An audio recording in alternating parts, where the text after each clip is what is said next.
Hello students, मैं BP Singh आज आपके लिए रीजनिंग के टॉप 5 क्वेश्चन लेके आया हूं और ये क्वेश्चन लगभग सभी प्रकार के एग्जाम में आते रहते हैं और ऐसे क्वेश्चन हैं कि आप सोचने पर मजबूर हो जाएंगे कि इसका आंसर क्या होगा।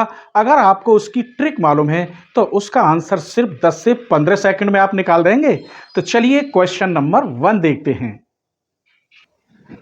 तो क्वेश्चन नंबर 1 देखिए, नीचे दी गई श्रृंखला में प्रश्न चिन्ह के स्थान पर कौन सी संख्या आएगी?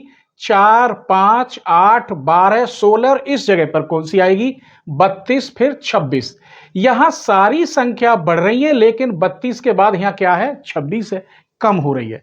तो ऐसी कंडीशन में आप कैसे देखेंगे? यहां तो इंक्रीज हो रही थी लेकिन यहां डिक्रीज हो रही है।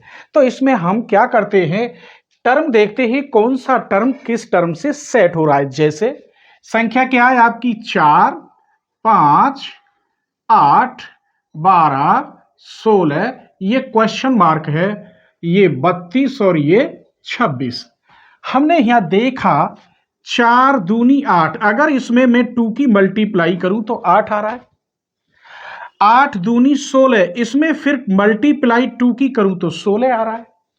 16 दूनी 32, इसमें मल्टीप्लाई 2 की करूं तो 32 आ रहा है।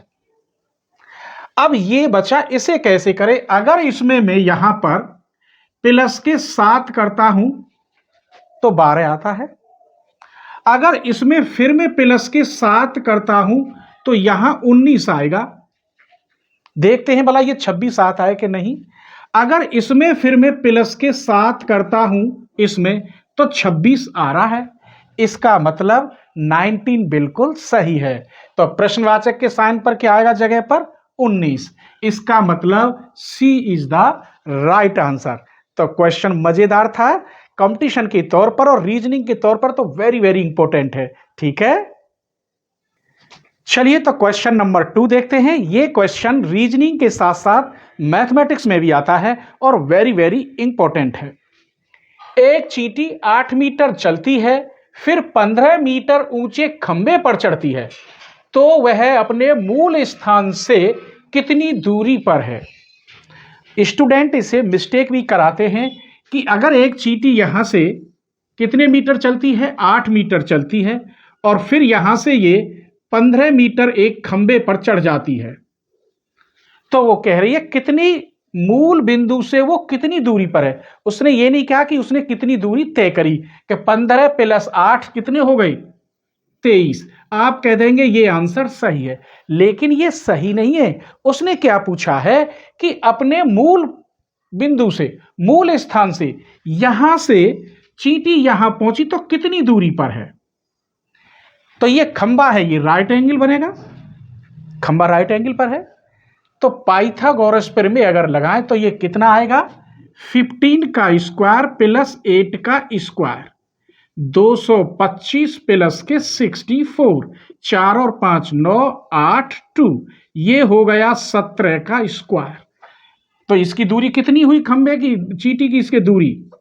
इस मूल स्थान से इसकी दूरी कितनी होगी? 17 होगी।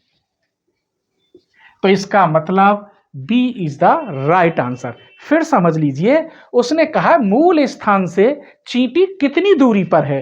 तो यहां से यहां चींटी जब पहुंच गई 15 मीटर ऊंचे खंबे पर, तो ये दूरी नापी जाएगी, ये नहीं कि ये करके और ये नाप ले। ठीक है, तो ये पाइथागोरस प्रमेय से 15 का स्क्वायर प्लस 8 का स्क्वायर कितने का होता है? 17 का स्क्वायर। तो कर्ण का वर्ग के बराबर होता है। तो इसका मतलब ये मूल स्थान से कितनी दूरी पर थी? 17 मीटर पर थी। क्लियर? क्वेश्चन नंबर 3 देखिए, बहुत ही मस्त और प्यारा क्वेश्चन है। थोड़ी सी ट्रिक है, अगर आप ट्रिक समझ जाओगे तो बिना पेन पेंसिल के इस क्वेश्चन को सॉल्व कर दोगे। हां, अगर आप बीएससी कर रहे हैं या बीसीए कर रहे हैं या बीटेक क्लासेस कर रहे हैं तो मेरा सेकंड चैनल आपके लिए बहुत ही यूजफुल है, क्योंकि मैंने मैथमेटिक्स की हायर एजुकेशन की लगभग 700 वीडियो डाल रखी हैं जो आपके लिए बहुत ही यूजफुल हैं। केवल एक बार आपको सर्च करने की देर है। मेरे चैनल का नाम है बीएससी मैथ्स अलीगढ़। ठीक है, तो चलिए इस क्वेश्चन में बस थोड़ी सी ट्रिक है, आप समझ जाएंगे। आप देखेंगे यहां 2 4 6 7, फिर यहाँ 2 4 6 7, 2 4 6 8, फिर 7, फिर यहाँ 6 डिजिट है, यहाँ 5 और यहाँ 4 है। लेकिन है कौन सी 4, कैसे चेक करें? इतनी बड़ी संख्या में कम होती जा रही है लेकिन मालूम नहीं है। आइए मैं आपको ट्रिक बताता हूं। पहली संख्या 7 8 6 5 2 3 7 6। अगर दूसरी संख्या को देखा जाए तो इसको अगर काट दें तो बाकी संख्या लिख रही हैं। देख लीजिए कितना लिख रहा है, 8 6 5 2 3 7 6। अगर इस संख्या को देखा जाए तो केवल 6 कट रहा है, ये लिख रहा है 8 6 5 2 3 7। आप चेक कर लीजिए।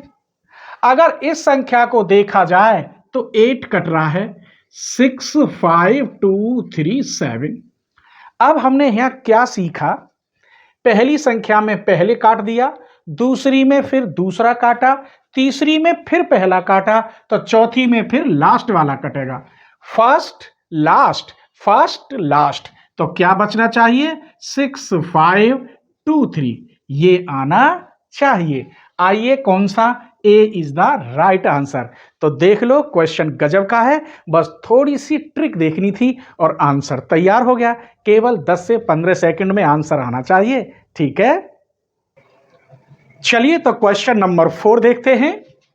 यदि 30 जनवरी 2015 गुरुवार रहा हो तो 3 मार्च 2015 को कौन सा दिन था? वेरी वेरी इंपॉर्टेंट है, हर कंपटीशन में आता है, ठीक है। अगर आपने सब्सक्राइब ना किया हो तो प्लीज सब्सक्राइब कर दीजिए, बाद में आप भूल जाते हैं, और लाइक कर दीजिए। हाँ, अपने फ्रेंडों को आप जरूर शेयर करें। इस प्रकार के क्वेश्चन आप खुद भी बनाएं, ठीक है, और अपने फ्रेंडों से पूछें। चलिए इस क्वेश्चन को देख रहे हैं। ये है 2015। सबसे पहले हमें देखना है, इसके बीच में फरवरी का महीना जरूर आएगा, क्योंकि जनवरी, फरवरी और मार्च में पूछा है। तो लीप वर्ष जो होती हैं उनमें तो फरवरी का महीना 29 का होता है, बाकी जो ईयर होती है उसमें 28 दिन का होता है। कितने का होता है? 28 डे का। अब लीप वर्ष कौन सी होती है हमें यह देखना है, जिनमें 4 से डिवाइड हो जाए। जैसे यहां 2015 है, 2015 की जगह पे 2008 होता, 2012 होता, 2016 होता, 2020 होता, तो उसमें 4 से हो जाती, और वो जितनी भी साल हैं जिनमें 4 से डिवाइड हो जाती है वो सभी लीप वर्ष कहलाती हैं, और उनमें फरवरी का महीना 29 दिन का होता है। लेकिन यहां तो 2015 है तो यहां फरवरी का महीना 28 दिन का होगा। तो चलिए अब सॉल्व करते हैं। 30 जनवरी, जबकि जनवरी का महीना 31 का होता है, एक दिन बचा, यहां एक पे रख लीजिए, एक रख लिया। इसके बाद अब फरवरी का महीना आएगा इसमें, तो यहां फरवरी का महीना 28 दिन का होता है। जनवरी हो गया, फरवरी, अब मार्च, 3 मार्च पूछ रहा है, 3 दिन और प्लस कर दीजिए, ये हो गए 32 डेज, 32 दिन। अब सप्ताह में 7 दिन होते हैं, फिर बाद में रिपीटेड वही आ जाता है, तो इसमें 7 की भाग कर लीजिए, 7 चौक 28। ये जो 4 दिन बचे इनको गुरुवार में जोड़ दीजिए। इसमें एक दिन प्लस करेंगे तो गुरुवार के बाद बृहस्पतिवार आएगा, गुरुवार के बाद शुक्रवार, फिर एक प्लस करेंगे तो शनिवार आएगा, फिर एक और प्लस करेंगे तो रविवार आएगा, और एक और प्लस करेंगे तो सोमवार। क्योंकि 4 दिन प्लस करने हैं तो कौन सा दिन है? सोमवार का दिन होगा। B is the right answer. Clear? Question number 5 देखिए। नीचे दिए गए प्रश्न का सही वेन आरेख बताइए। वेन आरेख पूछ रहा है। कुछ बच्चे क्या कर देते हैं, घोड़ा सबसे बड़ा, उससे छोटा बंदर, और इससे छोटा ये, ऐसे नहीं पूछ रहा ये बड़ा छोटा है, वेन आरेख पूछ रहा है। वेन आरेख में हम क्या देखें, बच्चे इसको सही कराते हैं, ये गलत है। घोड़ा बिल्कुल अलग जानवर है, बाघ भी अलग जानवर है, कोई एक दूसरे से संबंध नहीं रखते, और बंदर भी बिल्कुल अलग जानवर है। तीनों ही जानवर हैं, लेकिन तीनों कैसे हैं? अलग अलग हैं, कोई एक दूसरे से संबंध नहीं रखता है। इसका मतलब C is the right answer. Clear? अगर वीडियो पसंद आई हो तो प्लीज अपने फ्रेंडों को जरूर शेयर करें, और लाइक ना किया हो तो लाइक जरूर करें और सब्सक्राइब कर लें। ठीक है।